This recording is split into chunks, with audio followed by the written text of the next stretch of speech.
If one of you wants to build a business with 100 employees in the future and one of you wants to have it as a nice business that you can have at home and work in a calm environment, those two expectations obviously don't match. So try to think about what you want from the business and find someone who wants the same thing.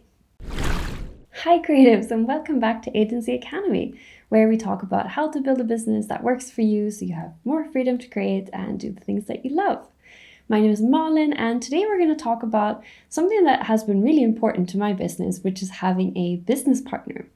So my husband and I are running our business together, and we started about 1 year into our relationship. So it's basically been something that has been happening throughout our relationship. It's been going on for about 6 years now, our business. And I think that we have learned a lot about working together and choosing the right partner and just thinking about how to make the relationship really valuable and really fun for both of you through kind of different challenges and just the day-to-day work that you go through. So in this video, I wanted to talk about first how to pick the right partner, and second, how to make that relationship work really well over time. So first of all, when you're picking your partner, first think about why you're having a partner.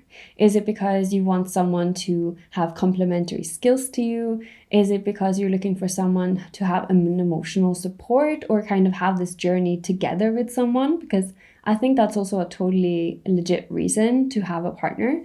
A lot of the people that I work with who are freelancers, who are running their business alone, they often feel a little bit lonely, or like sometimes it can be difficult to have that back and forth. So when you're picking your business partner, it's important to be really picky and not just pick out of convenience. So it could seem like that's a bit counterintuitive since me and my husband decided to go into business together, but actually we have really complementary skills because my background is actually in ecology and sustainability and so research, and his is in design and human-centered design and digital design. So for us, it was really important to have those different sides of approaching businesses that are in the sustainable industry with two different backgrounds. So I think it's really important when you're thinking about your partner, if let's say you have a friend that you always work with, just think about both how it's going to be working emotionally and practically. Will you be able to talk about everything openly, or will there be some uncomfort if things go wrong? And is this a person that you're choosing because you think that will be a good business move, or purely because they're the person that you normally decide to hang out with? So speaking of communication, I think that this is the one thing that is really going to make or break your business collaboration. So try to make sure you pick someone that not only is good at communicating, but maybe has a similar communication strategy to yours, or at least is open to communicating with each other in a way that works for both of you. So people are really different. Some people like to sit down and talk about strategy for hours and hours. Some people like to maybe come up with some ideas separately and talk about it quickly together. Lastly, to pick the right person, I think you really do have to look at dedication levels. And not just like dedication as in more dedication is better, but as in what is the expectation of the company? Are you both thinking that you're going to go full time? Is it going to be one of you working full time in the business and one person sort of moonlighting and doing it in the evenings when they're doing their full time job during the day? So just think about what you both want from the business. And if it's not the exact same thing, then maybe you need to set up a structure of the business that reflects that. So think about finding someone that has a similar goal or similar vision. If one of you wants to build a business with 100 employees in the future and one of you wants to have it as a nice business that you can have at home and work in a calm environment, those two expectations obviously don't match. So try to think about what you want from the business and find someone who wants the same thing. So now that we have our perfect partner, it's time to talk about how to make that partnership relationship work over time. And the first thing that I want to bring up is work division. So we're all skilled and good at different things. And I think that that's a strength that we really want to bring up. So now that you've picked someone who is a good partner and is complementing your skills, make some sort of formal agreement on who is supposed to do what in the business. Otherwise, it can be easy that once you get to like accounting or marketing, it can feel a bit overwhelming and maybe it doesn't quite get done as it should be. So make sure you're talking about what you both are willing to do, are happy to do, excited to do. And sometimes with certain things, it's not as fun, like maybe designing is super fun and doing accounting is less fun. So try to think about making it so that both of you have a work division that feels fair and positive and good for both of you. Of course, this can change over time and you can help each other a lot along the way with all of your different activities. But I think it's good to have some sort of baseline written down. Another thing that's super important to make sure your relationship works long term is to really foster a positive, collaborative, and trusting environment. So if, let's say, you have different roles in the company, like one of you is doing all the marketing, the other person needs to be sensitive to the fact that that could be really tricky. If, let's say, the marketing is not going as well as it could be, it's important to not start blaming each other, but instead start helping each other and to be open for creating that environment where that person who is doing the marketing could reach out to you and say, hey, this is really tricky, it's not working and I don't know why, could we sit down and look at this together? So you're not having a blaming atmosphere, but it's just a collaborative atmosphere. And to make this easier, my next tip is to set up recurring check-ins.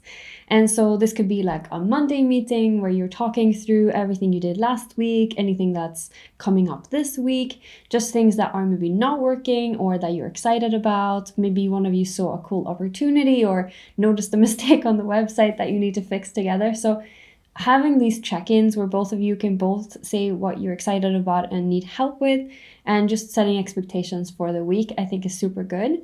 You can definitely do them with whatever frequency you want. If you want to have once a month or if you want to have them, once a day in the morning or something, just find a rhythm that works for all of you. And then just make sure that you're doing that consistently so it becomes kind of a habit. This will also make it so that if you have questions during the day, you don't have to constantly keep asking each other and sort of getting each other out of the flow of work, but you can ask each other when that meeting comes up.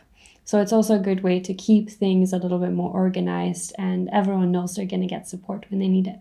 This one might be quite obvious, but I think it's still really good to bring up, and that is to set really clear joint goals.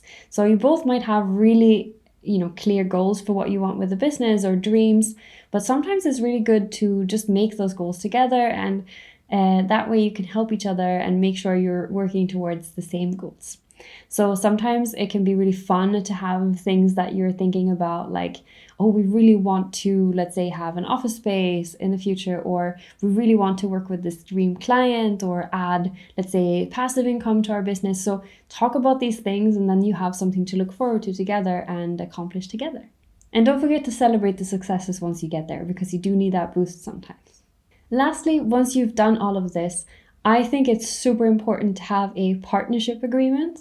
And this can sound really formal, but what I mean is really just to write down things like what happens if you disagree on something, and what kind of work division do you have? What happens if you decide to break up the company? Is it going 50-50 to both of you? Is it going to be taken over by one of you? Those different things that are super easy to talk about when you are in good terms, but are really difficult to talk about if you're not on good terms. So just creating this type of document when you're starting out, it helps you set expectations, it helps you feel, more organized. And I think it's just such a good thing to have if something would go wrong, or just to avoid conflict in general. I remember we wrote this where as I said, we were like 1 year into dating, and we had to think about like, what happens if we break up? What happens if we have a kid and then we break up? So just thinking about all these different scenarios and making sure that it just makes it a little easier if those circumstances come around. If I would say one thing that makes a good collaboration, it really is just to have like a good relationship with each other, to not judge each other, to listen to each other and support each other, and making sure that you have the same vision. If that is something that's in place and you genuinely respect each other as people, I think you're going to have a really great collaboration. And I think that having a partner is one of the most rewarding things that you can have in a business. Thank you so much for watching. I hope this was helpful. And so if you liked the video and you want to see more videos like this, make sure to like the video and subscribe to the channel so you can see a little bit more about how to build a business that works for you. Thank you so much for watching, and good luck with your projects.